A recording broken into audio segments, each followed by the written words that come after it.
উচিত ছিল। বিজেপি সরকার যোগ্য সম্মান দেয়নি তাকে। আপনি অভিনেতা হিসেবে কিভাবে দেখেন? আমি ভাই কিছু বলতে পারি না। আমি কোনোদিন কারোর থেকে কিছু চাই না। আমি কারোর থেকে কোনোদিন, এই জন্যই সবাই বলে না অনেক দেরি হয়ে গেল, তাকে আগে দেওয়া উচিত ছিল, বলে না, বলছে তো অনেক। এই জন্যই বলছি, কেন আমি কোনোদিন কারোর থেকে কিছু চাইনি। আমি নিজের জন্য তো কোনোদিন কিছু চাইই না, তো ওনাকে দেওয়া উচিত ছিল। তাহলে ওনাকে তো অনেক আগে কী বলে অমিতাভ বচ্চনকে দেওয়া হয়ে গেছে, সেটা কেন দেওয়া হচ্ছে সেটা জিজ্ঞেস করলেন না পদ্মভূষণ?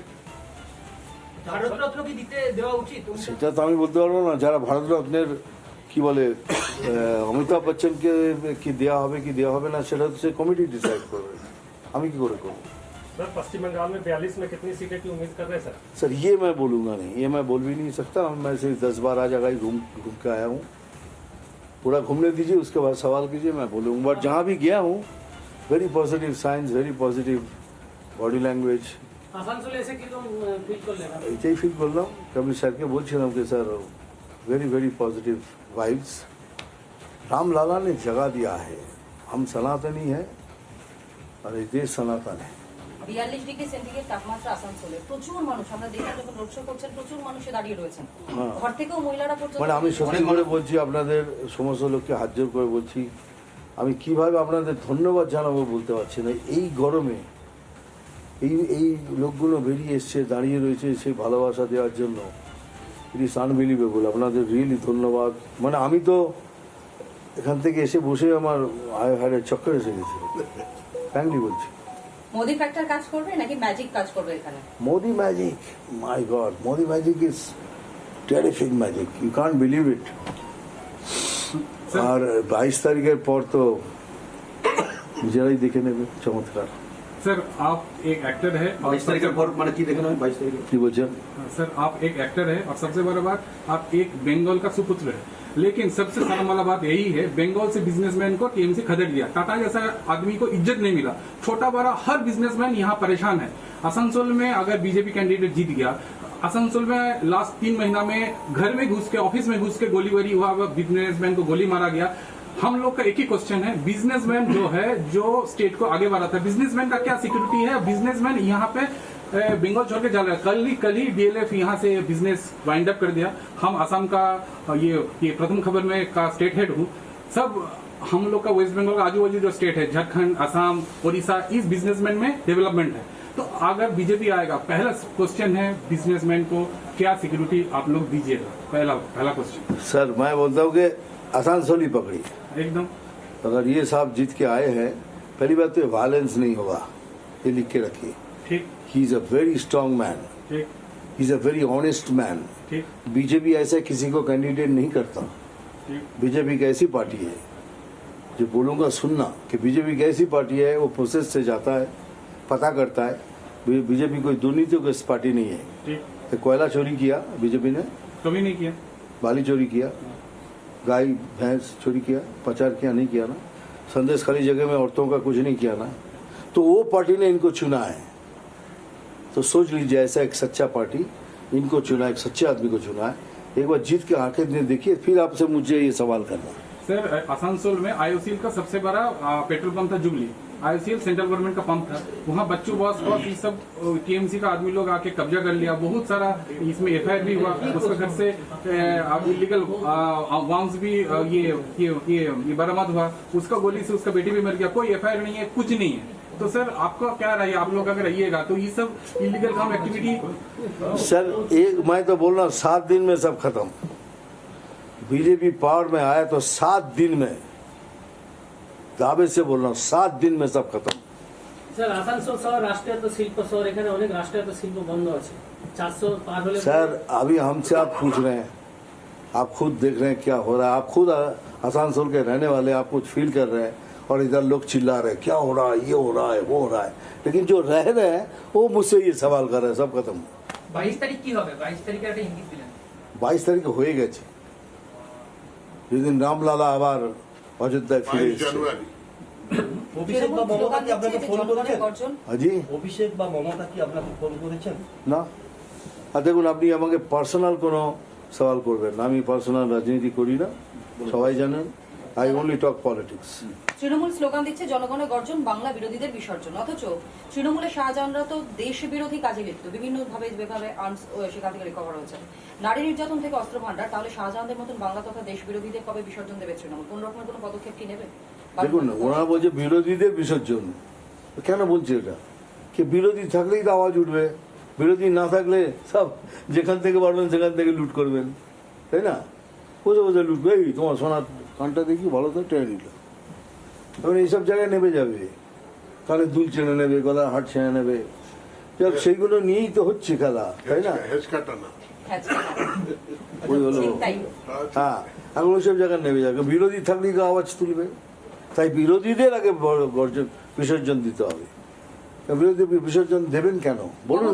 নিজে বারংবার বলেছেন যে বিরোধী শূন্য রাজনীতি করার চেষ্টা করছে নাকি বিজেপি, তাহলে তিনি এখন কেন বিরোধীদের নিয়ে? আরে ভাই, উনি প্রথমেই বলেন, দেখুন আমাকে তো বলেছে আমি কি বলে বহিরাগত, বলেননি আমি বহিরাগত। এখন ওনার ওখানে দেখুন সব ভূমিপিত্ত, ভূমি থেকে পুড়ে পুড়ে উঠছে। আসানসোলেও তো দেখা গিয়েছে। আবার বলছেন আমি গদ্দার। আমি কেন গদ্দার তাও জানি না। উনি কি আমার এমপি করেছেন? উনি তো আমাকে ধরে, আমার কিসের রাজনীতি? আমি 18 বছর বয়স থেকে রাজনীতি করছি, উনি কি রাজনীতি করছেন? তৃণমূল থেকে ফায়দা নিয়েছেন। আমি আমি আমি ছাত্র পরিষদের উইনিং ক্যান্ডিডেট কলেজের 9 কর্নার কন্টেস্ট জিতে এসেছি। উনি কি রাজনীতি শেখাবে? আমি যখন রাজনীতি করছি তখন বোধ আমার নাক দিয়ে সিন্নি বেরোচ্ছিল, এত ছোট ছিলেন উনি, আমার মতে উনি ছোট ছিলেন। উনি আমার কি রাজনীতি শেখাবেন? আর আমি ওনার ওনার কথায় আমি এমপি হইনি। উনি প্রথম একবার চেষ্টা করেছিলেন আমাকে এমপি করার, আমি না বলে দিয়েছিলাম, না আমি হব না। তারপর আমাকে কেন বলেছেন তার জন্য একদিন রাখুন, পুরো গল্পটা শোনাবো, সেদিন বুঝবেন কেন আমি জয়েন করেছিলাম আর তারপরে ছাড়লাম কেন। ক্ষোভটা কেন তাহলে মমতা বন্দ্যোপাধ্যায়? ব্যক্তিগত আক্রোশ? আবার কি ব্যক্তিগত? আরে যত ক্রাউড দেখবেন, যত আওয়াজ উন্মাদনা দেখবেন, আমি যেখানে যাচ্ছি, এখন উনি মানসিক এতে উনি ভুগছেন, মানসিক প্রেশারে আছেন। দুমনাই যে আপনারা করলেন, এখন এইসব নিয়ে গিয়ে ম্যাডামকে ধরবেন, এই মিঠুন বলছে আরো পাড়া চলে যাবে, এমনি সব অশ্লীল কথাবার্তা বলছেন। ওরা একটা চিফ মিনিস্টার এসব কথা বলে? আমরা বলবো না, কোনোদিন বলবো না ছেলেরা। আর গালাগালির কম্পিটিশন হলে আসলে বুঝুন না। ভাষা নিয়ে তো তিনিও আক্রমণ করেছেন বিজেপিকে, যখনই কেন্দ্রীয় নেতৃত্বে তারা আসছেন হিন্দিতে তারা ভাষণ। আরে হিন্দি দেবে না কেন? কেন দেবে না? রাষ্ট্রভাষা। আমি এত বড় ইলে বললাম কি করে? আমাকে সবাই ভালোবেসেছে, আমাকে হিন্দু, মুসলমান, খ্রিস্টান, সর্দার, শিখ ভাই সবাই ভালোবেসেছে। এত বড় সুপারস্টার হওয়া যায় নাকি? এসব বললে কি হবে? হিন্দিতে কেন বলবে না? আমি তো বলছি হিন্দিতে কথা। হিন্দি শেখাটা অনেক বড় ব্যাপার।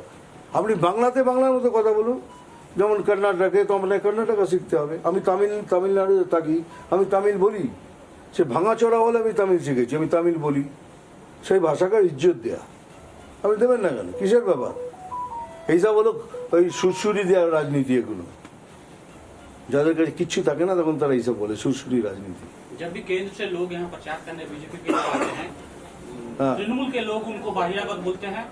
और देखा गया है कि पास ही आसनसोल और दुर्गापुर में 2 बाहरी लोगों को तृणमूल ने टिकट दिया है और एक यूसुफ पठान को। क्या कहेंगे? वो खुद ही मैं आपको अभी कहा कि मुझे कहा बहिरागत। আমার জন্ম এখানে, আমার কুরিশি মধু সেন গার্ডেনে জন্ম, আমার এখানে আমি বড় হয়েছি, পড়াশোনা করেছি, তারপরে গেছি, তারপরে আমি এত বড় পৃথিবীর নাম করেছে। যাই হোক, হোয়াট এভার, তাই না? কি হোয়াট ইজ দিস, তাই না? রাজ্যের প্রাক্তন তাহলে ও এখন কাউকে, তাহলে আমি যদি বহিরাগত হয় তাহলে বাকি যারা এসছে যে আয়ে হ্যাঁ ও ভূমিপুত্র হ্যাঁ, ভূমি ফুড় কে আয়া হ্যাঁ, ভূমিকান্ত বম করা আছে। কিন্তু দাদা দেখা যাচ্ছে যে নিজেদের দলের মধ্যেই কিন্তু মানে ঝুট ঝামেলা এরকম ভাবে লেগেই রয়েছে। আপনাদের গোষ্ঠীর দ্বন্দ্ব, আমাদের বিজেপির গোষ্ঠীর দ্বন্দ্ব চলছে। কোথায় দেখলেন? কিছুদিন আগেই কিন্তু জামুরিয়াতে এই বারাবণীতে দেখা গেল সেই ঘটনা। কি বিজেপি পার্টির মধ্যে ঝামেলা হচ্ছে? পার্টিদের মধ্যেই কিছু জানিস না, অযথা প্রশ্ন করছিস।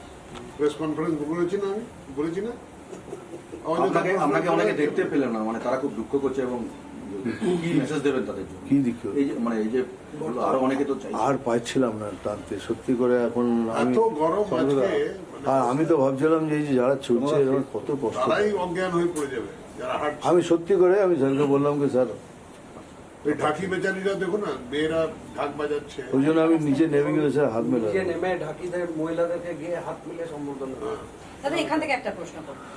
রাজ্য সরকারের যে সিদ্ধান্ত এসএসসি স্ক্যাম আপনারা জানেন, সেখানে কোর্টের যে রায় সামনে আসে 26,000 বেকার যারা চাকরি করেছেন এতদিন তারা এখন বেকার। রাস্তাতে বহু সংখ্যক ছাত্রছাত্রীরা এবং একই সঙ্গে চাকরি প্রার্থীরা তারা বসে রয়েছেন চাকরির আশায়, কবে নিয়োগপত্র তারা হাতে পাবেন। মমতা বন্দ্যোপাধ্যায় তাদের কোনো বিষয়টাই দেখছেন না, উপরন্তু তিনি বলছেন 10 লক্ষ চাকরি নাকি রেডি আছে এবং একই সঙ্গে বলছেন প্রায় 11 লক্ষ বাড়ি নাকি দেওয়া হবে, যেখানে বারংবার এই আবাস নিয়ে দুর্নীতি সামনে এসেছে। ডিসেম্বরের মধ্যে প্রথম কিস্তি তিনি দিয়ে দেবেন এবং বাকি 3 মাসের মধ্যে দ্বিতীয় কিস্তি মানে 1,20,000 টাকা তিনি দিয়ে দেবেন। এটাকে আপনারা কিভাবে দেখছেন? প্রথমে একটা কথা বলুন, আমি কিছুদিন আগে, কিছু মাস আগে আমি একটা ডিস্ট্রিক্টের পরিক্রমা করেছিলাম। তাতে আমি বলেছিলাম যে টাকাটা প্রধানমন্ত্রী যোজনা থেকে এসছে তাতে একটা বাড়ি তৈরি করা যায়।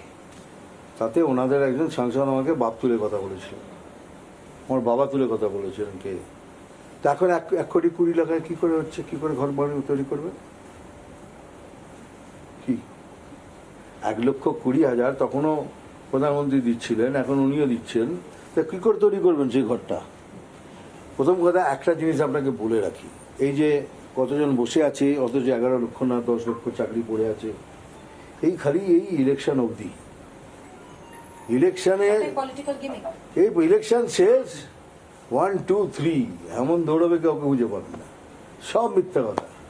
She is the queen of lies. উনি মোদী স্যারকে বলছেন মিথ্যে কথা বলেন, she is the queen of lies.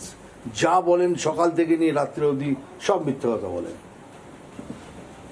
Sir 26 तारीख को आसाम का যদি সত্যিকারে ওনার ইচ্ছে থাকতো না, ওই যে রাস্তায় বসে আছে না, সত্যি যদি ওনার ইচ্ছে থাকতো সবার ভালো করা, আগে উনি ওনাদের সবাইকে কাজ দিতেন, সবাইকে কাজ দিতেন। Forget about parties. তিনি তো বলছেন রায়টাই নাকি অবৈধ ছিল। হ্যাঁ, সবই তো এখন তো হাইকোর্টে মানতে তিনি রাজি নন, এখন তো হাইকোর্টে মানছেন না। রাজ্যের প্রাক্তন মুখ্যমন্ত্রী বুদ্ধদেব ভট্টাচার্য তিনি এখন অসুস্থ, আপনি কি মনে করেন তার মতো মানুষ এই রাজ্যের রাজনীতিতে? একদম না, একদম। যে সাদা কাপড়টা পরেন না, ওখানে কেউ এইটুকু কালিও ছেড়াতে পারবেন না। That's sort of a man he is Buddhadeb Bhattacharya. ওনার সাথে কারো তুলনা করবেন না। বাংলার জন্য শিল্প নিয়ে কিছু ভাবনা চিন্তা থাকবে বিজেপির 400 পার হয়ে আসার পর? আমি বলছি তো, একটা প্রথম কথা বড় গুড নিউজ পাবেন 400 পার হলে পরেই, সেটা পৃথিবী থেকে আওয়াজ উঠবে, দেখবেন। সেই নিউজটা সবাই জানেন, কিন্তু বিরাটভাবে আসবে সেই নিউজটা। আর যে সেটা বলবো না, জিজ্ঞাসা করবেন এটা কি না, আমি হিন্টও দেবো, আপনারা সবাই জানেন এটা বিরাট হবে খেলা। আর আপনাদের বারবার বলেছি কে যেদিন বিজেপি সরকার আসবে সেদিন আমাদের কাউকে কোথাও যেতে হবে না, সমস্ত businessman they will come to us. ওরা জানে এটা একটা স্থায়ী সরকার, সচ সরকার, সত্যি সরকার। সমস্ত সিকিউরিটি দিয়ে আমাদের বিজনেস হু করে বাড়ি নিয়ে যাবে। আমাদের কাজ হলো তৈরি করা, আমরা ভাঙি না। তো আমাদের কোথাও যেতে হবে না, আমি চ্যালেঞ্জ করছি। যেদিন বিজেপি সরকার ওথ নেবে বেঙ্গলে, আপনি রোজ শুনবেন নিউজ কে they want to join, they want to come, they want to come. That's call BJP. 35 পার করবে বিজেপি রাজ্যে? এইগুলো আমি বলতে পারবো না, কারণ দেখুন আমি এখনো পুরোটা ঘুরি।